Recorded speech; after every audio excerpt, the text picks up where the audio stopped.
Vou tentar começar aqui uma speedrun de química.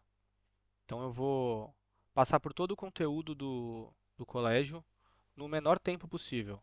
Rápido, explicando de um jeito simples, e é isso aí. A primeira coisa, átomo. Tudo é feito de átomos. E o que são átomos? São coisinhas muito pequenininhas. E quando a gente fala em pequenininho, a gente imagina uma coisa do tamanho de uma célula, de um vírus. Só que um átomo é muito pequeno, é extremamente pequeno. Tem algumas analogias que a galera cria para a gente tentar imaginar o quão pequeno é um átomo. Eu tenho uma que é o seguinte: se você imaginar uma gota de água, nessa gota de água tem tantos átomos que se cada átomo valesse R$ 1, você teria 415 bilhões de reais para cada pessoa do mundo. Então, em uma gota de água só, 415 bilhões de reais para cada pessoa do mundo. Então, é muito pequeno. Um átomo é uma coisa muito, muito, muito pequena, certo? Esse é o básico. E tudo é feito de átomos. O meu notebook é feito de átomos, o seu corpo é feito de átomos, tudo, o planeta Terra.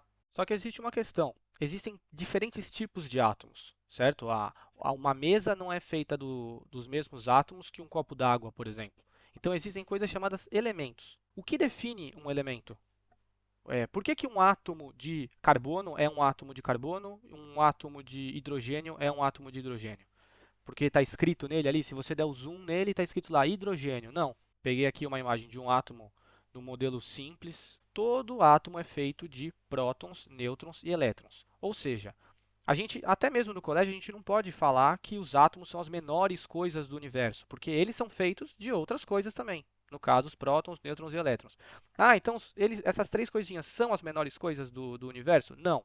Se você for estudar química mais avançada, você vai ver que essas partículas são feitas de outras partículas ainda menores e tal. Só que eu não vou me aprofundar nesse nível. O que define um elemento?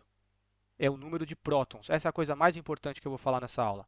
O número de prótons, que é, no desenho aqui são as bolinhas azuis, é o que define o elemento que um átomo vai ser. Então, um átomo de carbono é um átomo de carbono porque ele tem a quantidade de prótons necessária para ser um átomo de carbono. Bom, peguei aqui uma tabela periódica, eu vou dar zoom aqui. Se você pegar um elemento qualquer, carbono aqui, o maior número, praticamente em todas as tabelas periódicas, o maior número mostra o número atômico, ou seja, o número de prótons que esse elemento possui. Então, se um átomo é um átomo de carbono, é porque ele tem 6 prótons, que é o numerão que está aqui, o maior número. Se você chegar para esse átomo de carbono e falar, ó, átomo, eu tenho aqui um próton para você, automaticamente ele vai deixar de ser um átomo de carbono. Ele vai virar um átomo de nitrogênio. Ele vai ganhar um próton a mais e vai ficar com 7, certo? Mesma coisa se você tirar, né? É como se fosse um álbum de figurinhas, certo? O carbono é a figurinha número 6. Quando o universo surgiu, a maioria dos átomos que existiam eram átomos de hidrogênio,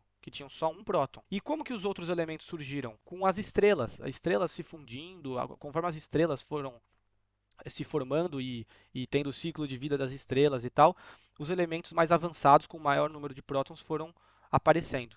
Outra coisa muito importante que vocês têm que saber é o seguinte: essas coisinhas, prótons, nêutrons e elétrons, elas têm um peso. Os cientistas foram lá e pesaram. Olha, o nêutron pesa 0,0000001 gramas. Sei lá, um negócio muito pequeno, né? Porque imagina, os prótons, mesma coisa. Eles foram lá e pesaram numa balança. Daí, para não ter que ficar falando 0,000001 gramas toda vez, eles inventaram uma nova medida. Então, eles falaram assim, ó, fala que o próton pesa 1 U. É o tanto que pesa um próton, certo? Então, eles inventaram essa unidade nova. O nêutron, como pesava muito parecido, eles também falaram, olha, arredonda, 1 U também. E o elétron, aqui nessa tabela que eu peguei, está mostrando 1 sobre 1840, ou seja, você precisa de 1840 elétrons para dar o peso de um próton. Eu não vou trabalhar com esse número. Isso aqui a gente arredonda para zero, certo? A gente fala que o elétron tem zero de massa. Muita gente acredita que não aprende desse jeito, com esse 1 sobre 1840, e acredita que o elétron não pesa nada. Na verdade, ele pesa uma coisa muito pequenininha, mas a gente arredonda para zero. Na verdade, não é zero. Mas vocês vão decorar como se fosse zero, certo? O elétron não tem massa para a gente. A outra coluna da tabela é sobre a carga. Carga é uma coisa um pouco mais difícil de explicar, mas é como se fosse um choquinho, certo? O próton tem um choquinho positivo, uma unidade, certo? O nêutron, o próprio nome diz, ele é neutro, né? Então ele não tem carga. E o elétron tem a mesma carga, o mesmo choquinho, apesar de não pesar nada, né? Ele tem o mesmo choquinho que o próton, só que reverso, é negativo. Eu já ensinei para vocês o primeiro número, que é o mais importante, certo? Que mostra para a gente o número de prótons, é o famoso número atômico. Geralmente, o segundo maior número, é que essa tabela só tem dois números, né? Mas geralmente o segundo maior número vai mostrar para a gente a massa atômica. O que é massa atômica? É o peso do átomo. Eu posso olhar aqui e falar, olha, um átomo de carbono pesa 12. Só que pesa 12 o quê? Eu ensinei para vocês a unidade U. Então, um átomo de carbono pesa 12 U. Por quê? Bom, é a contagem do número de prótons mais o número de nêutrons desse átomo. Porque eu disse para vocês que o elétron não pesa nada. Então, não interessa quantos elétrons um átomo tenha, ele não vai entrar no peso desse átomo. Então, um átomo de carbono, ele tem 12 de peso, sabendo que ele tem 6 prótons, quantos nêutrons ele vai ter? Ele vai ter o que falta para dar 12, certo? Então, essa é uma conta muito comum que a gente faz em química, que é essa subtração. A gente pega a massa. Se a gente pegar a massa e tirar os prótons, que é o número atômico, a gente chega no número de nêutrons. Porque só tem duas bolinhas diferentes que têm massa, que é o próton e o nêutron. Esse número aqui é a soma. E esse aqui é um deles. A gente faz a subtração para saber qual que é o outro deles. Uma dúvida muito interessante é a seguinte: por que tem vírgula nesses números? Na natureza, nós temos diferentes tipos de átomo de carbono. Todos eles têm 6 prótons, certo? Mas alguns têm 6 nêutrons, outros têm 7 nêutrons, ou então 8 nêutrons. O número de nêutrons pode variar. Quando os caras foram criar a tabela periódica, eles pensaram o seguinte: bom, um levantou a mão e falou assim: vamos colocar o número que aparece mais na natureza, 12. Aí a gente coloca sem vírgula. O outro falou: vamos fazer a média, né? E o que eles resolveram fazer? Eles fizeram uma média ponderada.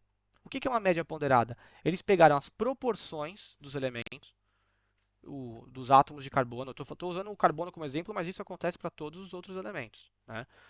É, todos os átomos de carbono ali que eles encontraram, é claro, eles não fizeram todos do universo, eles pegaram uma amostra. O que é uma amostra? Um pouquinho ali da Terra, pegaram um pouco de carbono ali e começaram a contar quantos carbonos tinham: 12 de massa, 13 de massa, 14 de massa, fizeram uma média e pelo número a gente percebe que a grande maioria é carbono 12, né?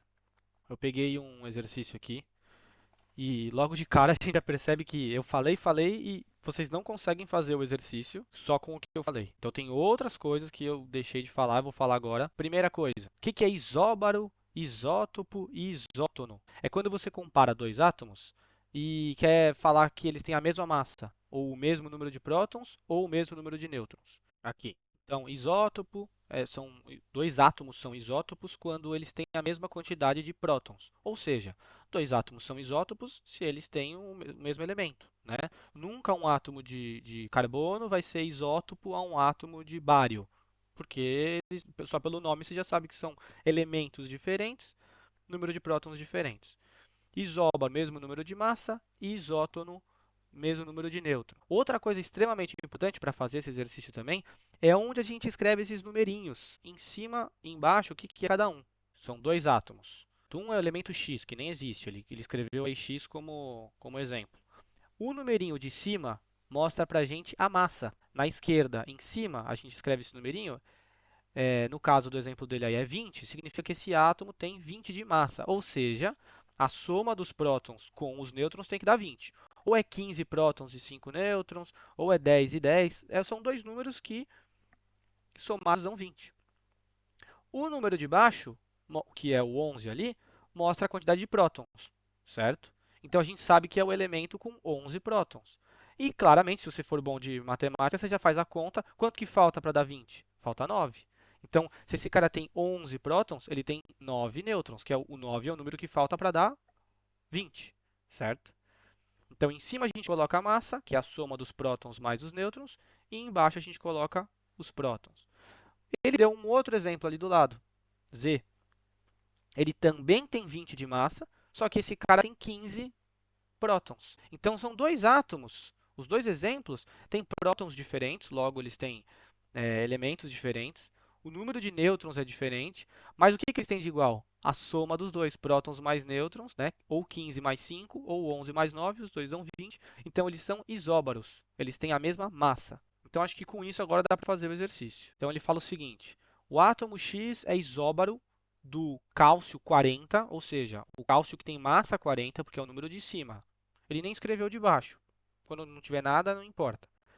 E isótopo do argônio 36. Assinale o número de nêutrons do átomo X. Então, sempre é bom desenhar. Então, eu escrevi os três átomos do jeito que ele disse. Cálcio, a gente sabe que o número de cima é 40. O argônio, a gente sabe que é 36 em cima.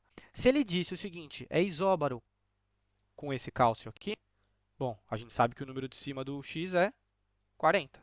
E ele falou que é isótopo do argônio, 36. Então, o que eu vou pensar? Eu sei que esse número aqui de baixo do X é igual ao número de baixo do argônio. Só que qual é o número de baixo do argônio? Ele disse para a gente no enunciado aqui, ó, dados, número atômico do argônio é 18. Então, o número atômico é o de baixo, certo? Então, a gente sabe que aqui é 18 também, porque é isótopo. Ou seja, o X é um átomo de argônio também. E aí, para finalizar, a pergunta que ele fez foi o seguinte: qual é o número de nêutrons desse X? A resposta vai ser a subtração de 40 por 18, porque eu sei que o X tem 18 prótons e a soma dos prótons com os nêutrons vai dar 40. Então, que número que falta para o 18 para dar 40? É o 22, certo? Então, é isso aí. Eu vou terminar a aula por aqui.